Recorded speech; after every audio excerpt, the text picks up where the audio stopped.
Em um sábado, no dia 5 de abril de 2008, Engla Hoglund estava voltando para casa em sua bicicleta após jogar futebol no centro comunitário local. A sua casa ficava a 4 quilômetros do campo, mas ela simplesmente desapareceu. A menina de 10 anos que morava na cidade de Hernsund, a cerca de 190 quilômetros da capital da Suécia, Estocolmo, nunca mais foi vista. Engla não estava com capacete e fazia alguns meses que não andava de bicicleta, mas implorou à mãe, Karina, que a deixasse ir para casa sozinha, e ela acabou concordando. Karina disse à filha que ligaria para o celular dela a cada 10 minutos durante a volta para casa, e se ela estivesse cansada, iria pegá-la de carro. Karina fez o que disse e ligou para a filha várias vezes para saber onde ela estava, e pela resposta de Engla, ela estava a cerca de 20 minutos de casa e decidiu não ligar mais, querendo dar à criança um pouco de independência. Quando Engla não chegou em casa, Karina começou a se preocupar. Ela percebeu que a viagem deveria ter levado apenas 15 minutos e não 30. Ela ligou para o celular da filha para saber onde ela estava, mas Engla não atendeu dessa vez. Com o pânico crescendo, ela entrou no carro e começou a procurar pela filha, esperando que ela apenas tivesse caído da bicicleta ou tivesse furado o pneu. Ela dirigiu de volta ao centro comunitário onde deixou a filha naquela manhã, mas não havia sinal dela. Karina foi à casa da amiga de Engla para ver se ela tinha ido lá, mas essa amiga disse que não a viu desde que ela saiu em sua bicicleta 1 hora antes. A mulher dirigiu lentamente de volta para casa e acenou para um casal que conhecia. Eles disseram que viram Engla pedalando não muito longe de casa e presumiram que ela já tivesse chegado. Sua mãe continuou descendo a rua e, quando estava para chegar em casa, encontrou a bicicleta de Engla na entrada da floresta, a cerca de 200 metros de casa. Karina então chamou seu marido e eles começaram a vasculhar a área em busca da menina. Ela não era forte o suficiente para puxar a bicicleta para dentro da floresta por conta própria, devido a uma ribanceira íngreme, e logo eles encontraram marcas de pneus de um carro. Parecia que o veículo havia saído em alta velocidade e havia lama na trilha. A polícia foi chamada imediatamente e os pais foram informados de que uma equipe de busca chegaria ao local. Foram enviados cerca de 50 policiais, cães farejadores, barcos e helicóptero. A polícia entendeu rapidamente a gravidade da situação e começaram a recrutar voluntários para ajudarem nas buscas pela menina. Um grupo de mais de 100 pessoas foi formado e começaram a procurar por Engla em todos os lugares. Eles vasculharam poços, celeiros abandonados e prédios abandonados, mas não havia nenhum sinal dela. Poucos dias depois, a polícia mudou a sua base de operações que tinha sido feita inicialmente na escola para o centro comunitário, onde Engla jogava futebol. Os investigadores foram divididos em duas equipes. Um grupo procurava por uma pessoa desaparecida e o outro grupo procurava por indícios de um crime. A equipe focada em um possível crime começou a entrevistar a família e amigos e a examinar criminosos conhecidos nas proximidades. A outra equipe conduziu os voluntários à procura de Engla e seguiram pistas por todos os lados. Em teoria, dividir o departamento de polícia em dois grupos separados era uma boa ideia, mas também significava que os policiais não estavam trabalhando juntos, o que poderia levar a um grande erro. Enquanto reunia voluntários na escola, Thomas Langton procurou a equipe de busca para relatar o que tinha visto naquela manhã fatídica. Thomas e sua esposa, acompanhados de outro casal, deram uma longa caminhada na região. Thomas havia comprado uma nova câmera digital, então ele a levou para experimentá-la na caminhada. Enquanto eles caminhavam, Engla desceu pela estrada em sua bicicleta. Thomas queria ver como a câmera reagia ao movimento, então ele tirou uma foto dela, e logo na sequência ele tirou outra foto de um veículo vermelho que também estava passando pelo local. As imagens eram bem nítidas, e ele conseguiu fotografar a placa do carro, e até era possível ver o motorista lá dentro. Thomas, ao perceber que a criança que ele havia tirado uma foto era a mesma que estava desaparecida, ele levou sua câmera para a polícia na esperança de ajudar nas investigações. Um oficial que fazia parte do grupo de busca ficou encarregado de encontrar o motorista desse carro vermelho para ver se ele tinha visto alguma coisa. O que ninguém desconfiava era que esse motorista tinha uma ficha criminal longa e agora ele sabia que a polícia estava muito perto. Para entendermos melhor essa história, temos que voltar para o dia 4 de junho do ano 2000, quando uma mulher de 31 anos chamada Pernilla Hellgren foi morta a 45 quilômetros de onde a pequena Engla foi vista pela última vez. Pernilla trabalhava como florista em Estocolmo, mas tinha voltado para a casa de sua mãe no interior para comemorar o aniversário dela e participar das festividades da cidade de Sommerfesten. No dia seguinte, a mulher foi encontrada sem vida a poucos metros da casa de sua mãe. Ela tinha sido espancada e apresentava indícios de sufocamento. O crime foi testemunhado por uma garota de 16 anos que passava em um táxi. Ela viu um homem em cima da mulher perto de uma ponte. Assim que a garota chegou em casa, ela chamou uma amiga e as duas foram até a ponte onde ocorreu o crime, mas não havia nenhum corpo no local, apenas roupas. A polícia foi chamada e levou um cão farejador, e Pernilla foi encontrada na floresta próxima, sem roupas, usando apenas suas meias.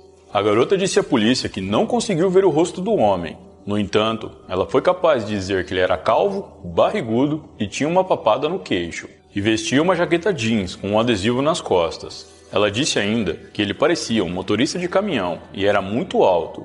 Os detalhes que forneceu foram suficientes para que o retrato falado fosse feito, e a polícia também conseguiu pegar algumas amostras de DNA no corpo de Pernilla. Um homem foi preso pela polícia uma semana depois, após denúncia de sua namorada. Ele já havia sido acusado por um crime da mesma natureza, e no dia em que Pernilla foi morta, ele voltou para casa mais tarde do que o normal, e suas roupas estavam cobertas de sangue.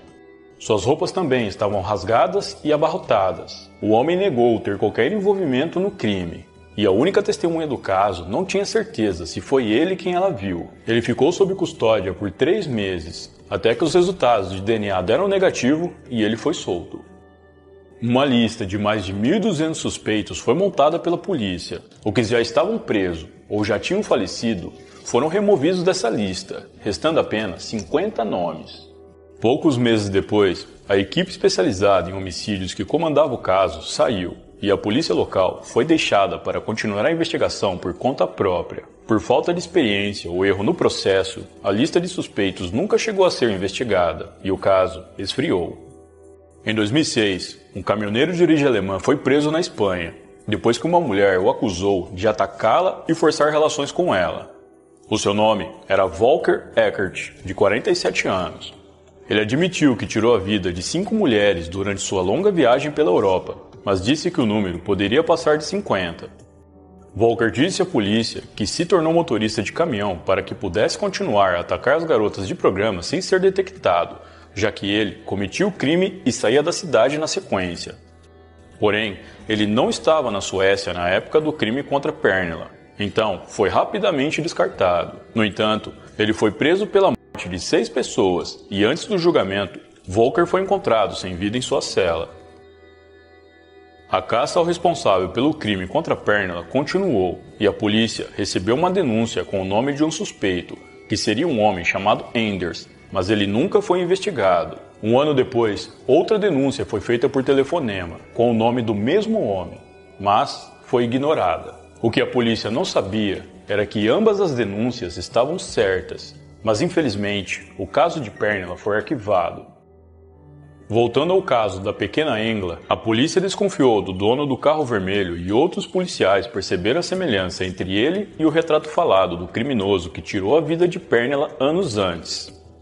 O homem era Anders Eklund e ele era um caminhoneiro calvo, com barriga e papada. Anders negou ter qualquer coisa a ver com o desaparecimento de Engla, ou que tivesse visto a garota andando de bicicleta. Mesmo assim, o seu DNA foi retirado para teste. Ele também foi testado com uma amostra retirada do corpo de Pernilla. Enquanto o exame não saía, Anders foi interrogado por dias, e enquanto estava sob custódia da polícia, foi encontrado sangue no banco de trás e no porta-malas de seu carro. Os pneus do seu veículo também combinavam com os rastros encontrados perto da bicicleta de Engla. Quando a polícia revistou seu apartamento, eles encontraram uma grande quantidade de conteúdo adulto, inclusive coisas bizarras envolvendo animais. Também havia muita coisa relacionada a crianças em seu computador, e a polícia encontrou várias roupas femininas que já haviam sido usadas. Anders não tinha mais como fugir, e o seu longo histórico criminal só alimentava mais a sua culpa. Nascido em 1965, Anders Eklund teve uma educação relativamente normal. mas o seu tio o apresentou ao conteúdo adulto quando ele ainda era uma criança. Quando tinha 13 anos, o mesmo tio o levou a um clube de strippers. Aos 14 anos, Enders já tinha diversos problemas com a polícia por inúmeros delitos. Ele cumpriu pena por alguns desses crimes, sendo a pena mais longa de 1 ano e 10 meses. 2 dias após sua libertação, ele agrediu uma mulher e foi preso novamente, ficando apenas algumas semanas. No dia 11 de abril de 2008, 6 dias após o desaparecimento de Engla, os investigadores receberam a confirmação da perícia técnica. O DNA mostrava com quase 100% de certeza que Anders Eklund era o responsável pelo crime contra Pernilla Hellgren. Acuado, ele confessou, e quando foi perguntado sobre Engla, ele também admitiu o crime, sem usar meias palavras, dando detalhes assustadores do que fez com a garota.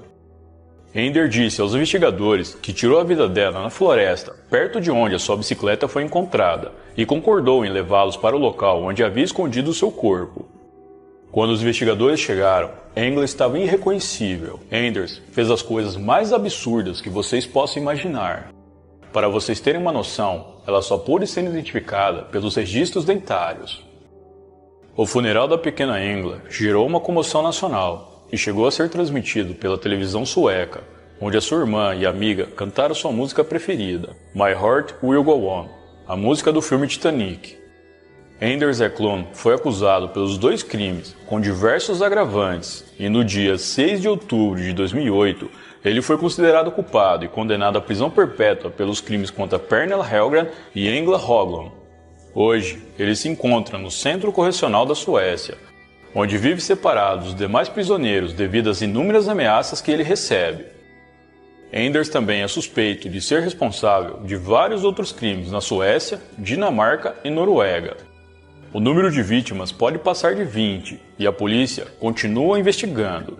Atualmente, com 56 anos, ele apelou de sua sentença em 2018, solicitando liberação antecipada, alegando problemas de saúde, mas foi negado. As investigações referentes ao crime contra Pernilla falharam por falta de conhecimento e experiência da força policial, provavelmente devido à falta de crimes desse tipo no país, o que significa que muitos policiais nunca tiveram participado de uma operação tão grande antes, o que prejudicou gravemente o caso e, claro, poderia ter salvo a vida da pequena Engla.